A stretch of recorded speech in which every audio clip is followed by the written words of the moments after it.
Hello, everyone. Tonight I want to talk a little bit about Texas. A couple weeks ago, I had the opportunity of doing a trip that I usually do once a year to different parts of the country. Last year, it was Oklahoma, Nebraska, Kansas, and Iowa. And I had the opportunity to drive about 1,000 miles from Wichita to Tulsa to Des Moines to Omaha, talking with flood victims, looking at flood properties, and teaching some flood classes to realtors and lenders.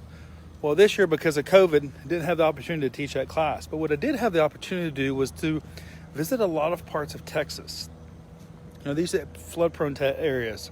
West Texas, where a lot of flash flooding occurs. And actually, flash flooding occurred when we were out there. But we spent a little time in Austin, then down to San Marcos, Wimberley, down to San Antonio, Corpus Christi, Galveston, and Houston. And probably when you think about flooding in Texas, you think about Galveston and Houston, of course, Hurricane Harvey. But what you may not think about is hill country. This is that area really around the Austin area south. A lot of this area where the way water runs down, they have a lot of flash flooding problems.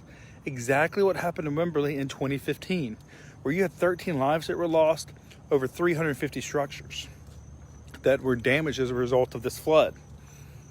It even made national news where a story was done on an individual who basically lost his entire family to this flood, even had his family ripped from his arms as the house they were staying on was forced downriver. It was just a terrible situation. But as I drove through all this in Texas, it kind of made me start thinking of maybe Texas should be the land of rivers. I've never seen so many rivers in my life. You had really a major river in every town, because they were told they didn't have to. So Texas has some major flood threats, not just on the coast, but also inland. So it's really important that you understand this, especially during flash flood season like we saw in West Texas, Lubbock, and the Rio area. As these rains came through, 6 inches of rain that occurred in one day when we were out there that caused all these problems. So that's what we wanted to talk about tonight, was our trip out there, really what we learned, this being our first trip to Texas.